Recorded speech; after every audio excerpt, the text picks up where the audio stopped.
Hello, everybody. It's Lenny Murphy, and welcome to the latest and greatest of Greenbook's Tech Showcase series. And today we are focusing on social media.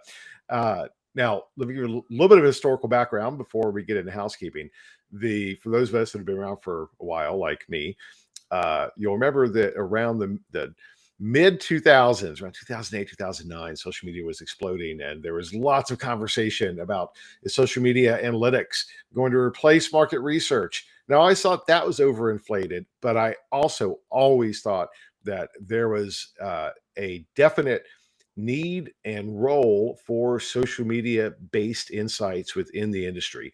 And obviously, over the course of, like, we'll call it 10 years, last decade, that has matured. That space has changed rapidly because of the nature of social media, different platforms, and monetization opportunities, and fragmentation and growth. But the industry itself, in terms of the ability to utilize social media data, whether it is text, whether it is video, whether it is voice, whether it is images, has absolutely matured. And the companies that you're going to meet today are the companies that have stuck it out and driven that maturity process, and now absolutely have found critical ways that this incredibly rich data source can is part of the researcher's toolkit, can deliver very specific and really, in some ways, uh, incomparable insights based upon fit for purpose. And I think that's really the focus here, is that when we started this whole process, 10, 12 years ago, uh, it was a solution looking for a specific problem. And we threw against the wall lots of things, lots of different scenarios to see what that fit for purpose is.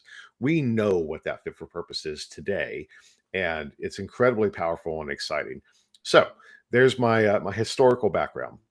So the companies that are you're going to engage with today are Brandwatch, Sky, Conversion, Reviews, and NetBase Quid, and they will present in that order.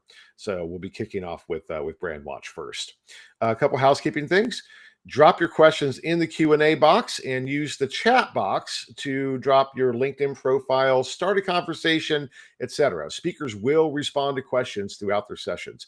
We also have a new capability that we think you'll be pretty excited about, of instant messaging. So feel free to start a conversation with anybody who is attending.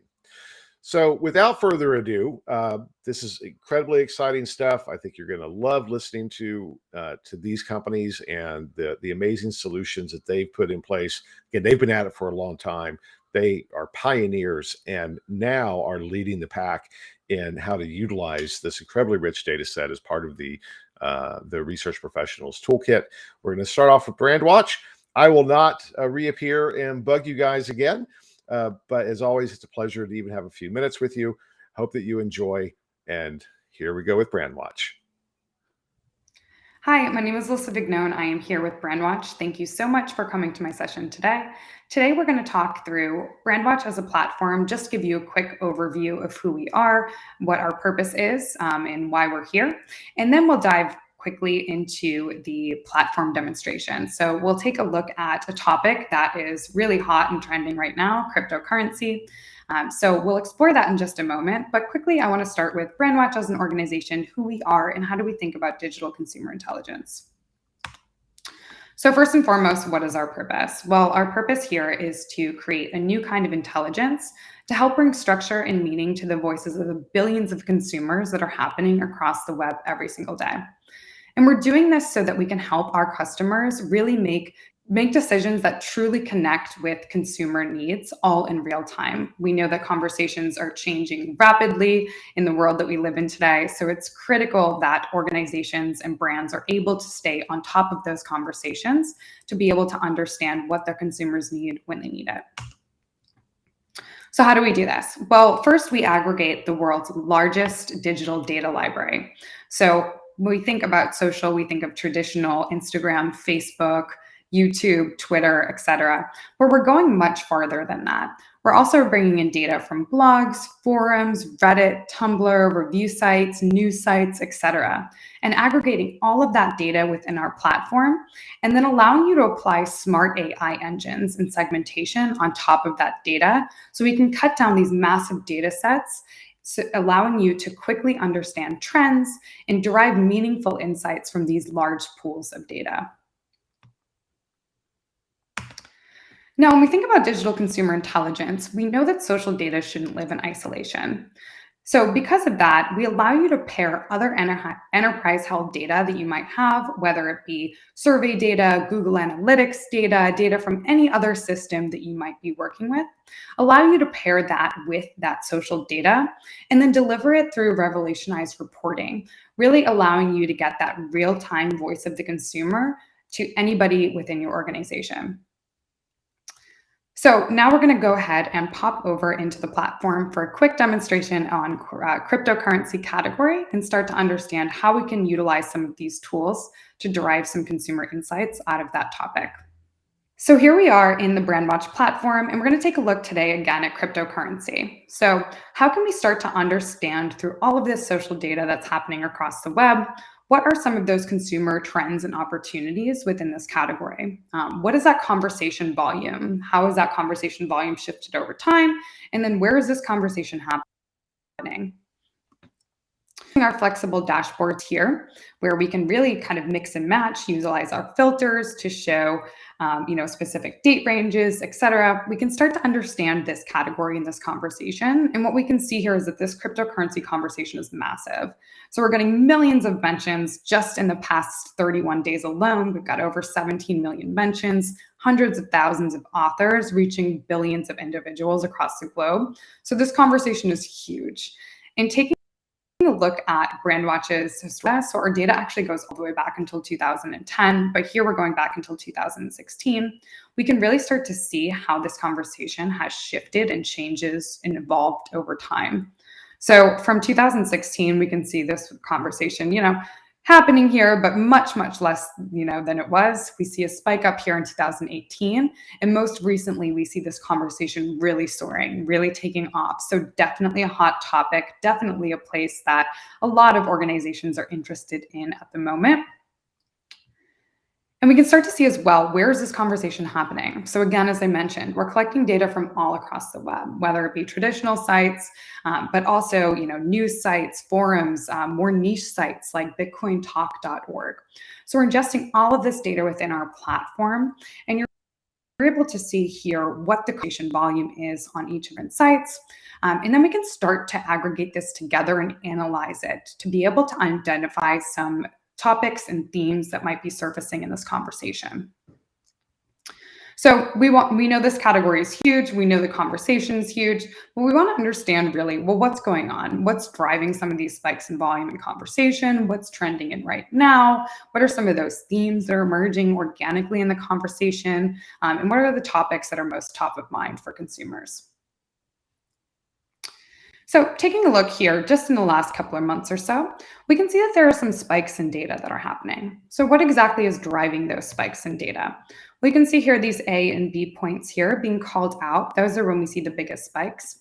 That's our artificial intelligence at work. So Iris is our AI tool that goes through and it looks for any anomalies in data. So anytime that we might see our data set spiking up, we want to understand what exactly is driving that, what's happening on that date specifically that's driving consumer conversation.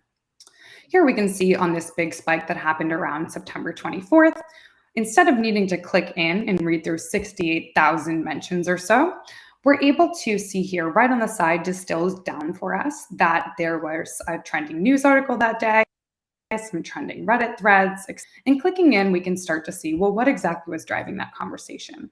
And you can see here that China declaring all cryptocurrency transactions as illegal was something that drove a ton of conversation on that day. We can see what that conversation was specifically on Reddit, on specific Reddit threads, etc. So really making it easy for us to understand when something is starting to bubble up, if there is a specific type or topic of conversation, what exactly is happening.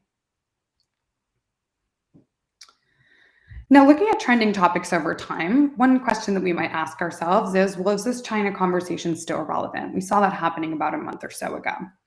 And we can see here on the trending in versus trending out.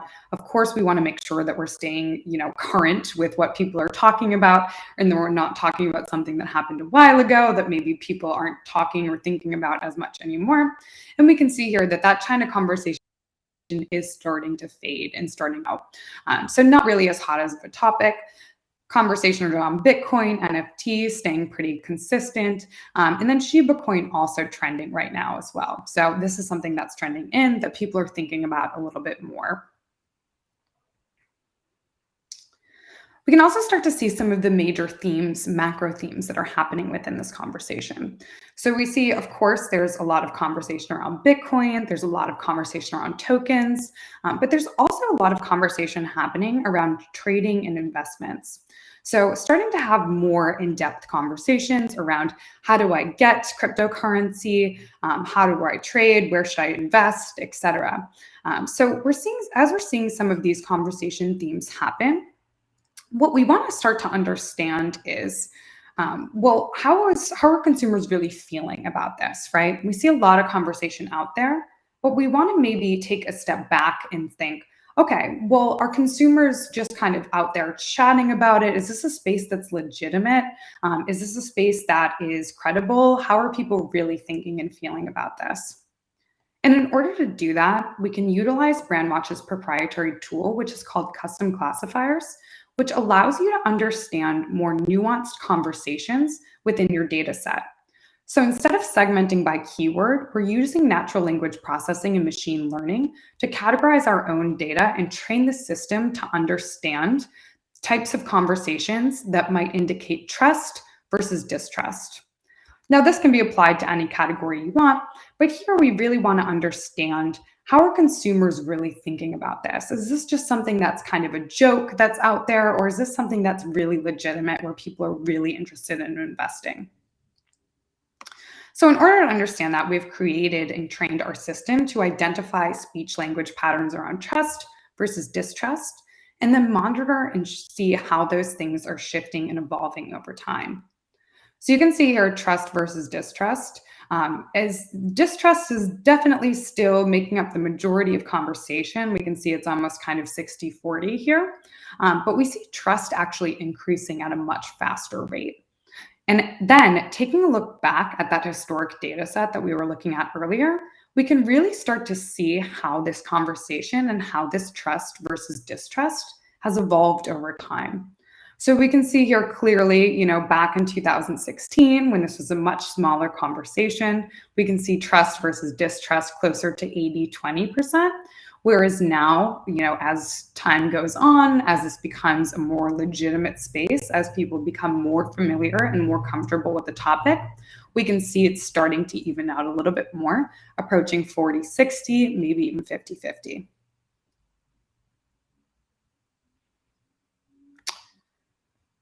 So starting to dig into that trust conversation, we really want to understand, well, what drives trust? When people are talking about legitimacy in this space, what are some of those conversations that they're having, and what are some of those topics that they're talking about? So now we can filter and isolate that trust conversation specifically within our data set to be able to understand what are some of those topics and themes that are emerging out of that conversation. And we can see here, of course, those major coins like Bitcoin and Ethereum. So not talking so much about those altcoins. Conversation definitely kind of revolving around those more tried and true coins here. But we can also see a lot of comment around expert traders, people looking for people to manage their cryptocurrency portfolios, more kind of investment help conversations, which platform they should go with, things like that. So that brings us to the question of, well, what is the role of financial advisors in this space? We see this conversation coming out around that trust. And if we want to dig in and really understand, is there demand for financial advisors in this space?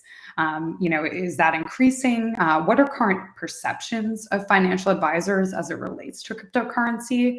What's driving those perceptions? And then is there any white space or opportunity for any individuals or organizations adjacent to this space to really be able to come in and take a stance with this market as it relates to financial advising and investment. So what we can see here, again, now we're taking that full cryptocurrency conversation, but we're isolating it to people having conversations specifically around financial advisors and professional financial advisors or brokers as it relates to cryptocurrency. And what we can see is that over time, though this is a much smaller proportion of conversation is tracking in terms of volume very similarly to total conversation. So we're seeing a huge spike up in demand for financial advice, sound financial advice in the cryptocurrency space. Now, we might want to understand as well, while this conversation is increasing, what exactly are those conversations? What's the sentiment around those conversations? How are people really thinking or feeling about financial advisors as it relates to cryptocurrency? And here, down this conversation by sentiment. And in doing so, what we can see is that there's a huge opportunity that emerges. We're seeing a ton of negative sentiment around financial advisors as it relates to the cryptocurrency space, much more than people feeling positive about this. And when we dig into what some of those top reasons are, why people are feeling negative about financial advisors and cryptocurrency, we can pull out some top verbatims and themes of conversation that are really helping us understand what's going on here. So just taking a look at some of the top posts around this space, we can see here that people have some complaints around thinking that their financial advisors don't understand cryptocurrency, advising people to fire their financial advisor if they haven't talked to them, or potentially even thinking that financial advisors are maybe investing themselves, but not sharing that good information with them, etc. So definitely some tension point here, definitely is an opportunity for anybody in the financial advising space to be able to address this need that consumers are expressing online, that desire for more thought leadership and advice around the cryptocurrency space. So now taking another angle and another look at this data set, we can actually slice this data down by specific target audiences utilizing Brandwatch's feature social panels.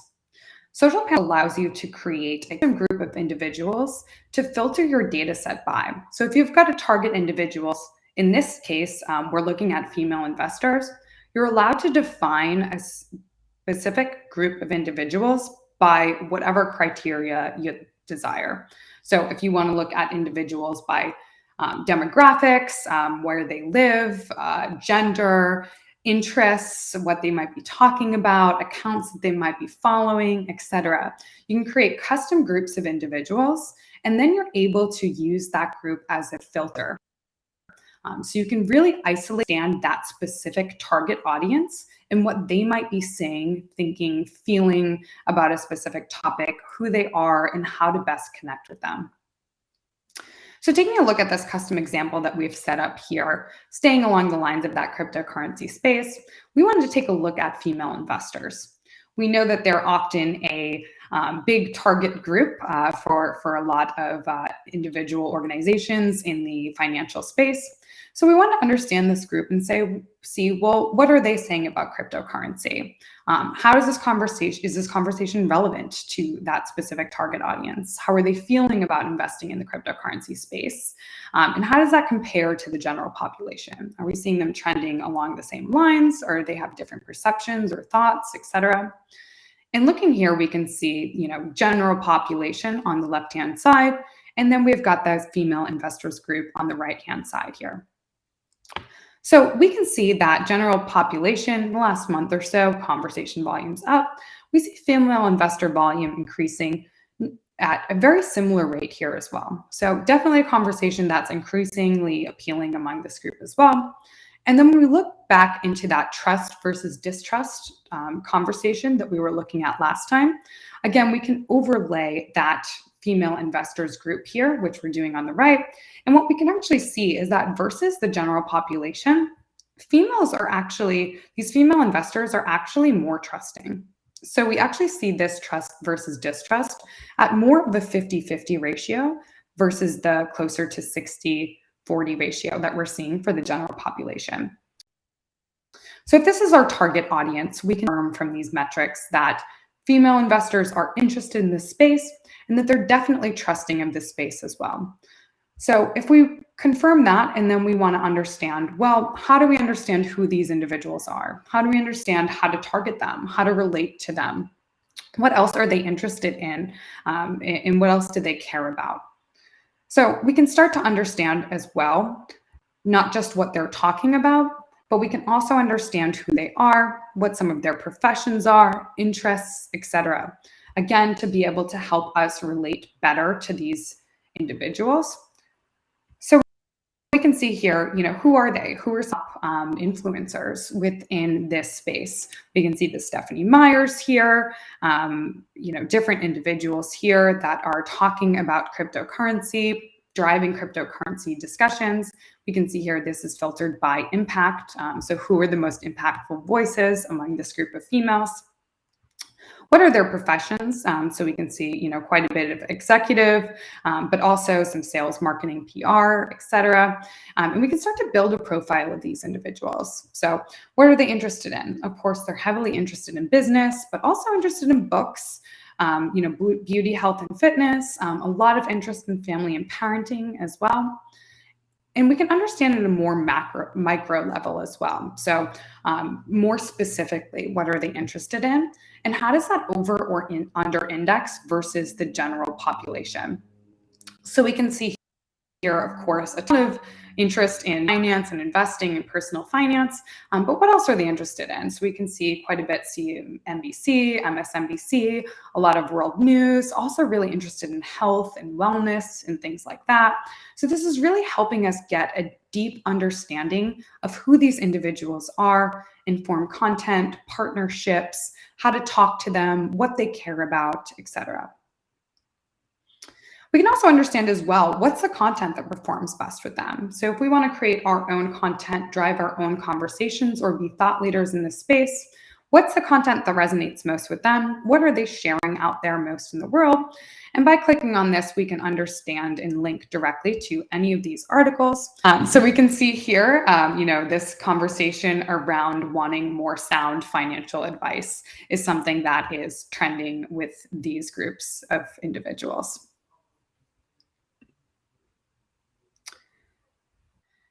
Okay, so now that we've seen all of that data live within our platform, we want to understand how can we disseminate this data out to anybody within our organization.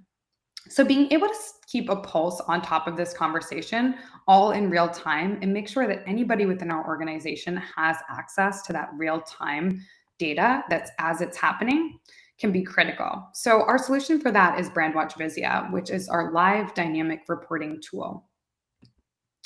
So Brandwatch Vizia allows you to integrate data from multiple different data sources throughout your organization, whether it be SEO data, typical social data. You can integrate data from Google Sheets, Google Slides, Salesforce, etc. There's multiple different integrations that are available to you. And what we can see here within this specific report is that we're integrating data from BuzzSumo, which is our content marketing and SEO tool, integrating data that we just saw around cryptocurrency from social, and then also pulling in data from Google Finance. So we can actually see live data on the current price of cryptocurrency and how that relates to the conversations that are going on within social. Just starting out here, we can see some SEO data, some top trending content data. So again, really giving us that live picture of what's hot today, what's trending today, what are some of those keywords and questions that people are asking and searching for today, like what is cryptocurrency, what are the best cryptocurrencies, how do I invest in cryptocurrency, etc. We can also pair that with then social data. So we can see all of those conversations, top posts that are happening, top themes of conversation, how things are changing or trending over time. And then we can marry that with some finance data as well. So we can understand pulling in that live data from Google Finance. We can see what is the price of Bitcoin today? How does that track and relate to what we see on social data? So looking at the two charts on the bottom, this is year to date social data and conversation, as well as year to date Bitcoin price. So you can see how nicely these two things line up and track side by side. You can also get a daily pulse on trust versus distrust. How is that looking today? And how is conversation volume shifting or changing today? So Vizia is a really powerful tool that allows you for multiple custom integrations. Like I mentioned, there's a bunch that are out of the box, as well as the ability to create any other integrations that you might have with any other data sets that you might have throughout your organization. So thank you so much. I hope this session was helpful, and I look forward to answering any and all questions that you might have.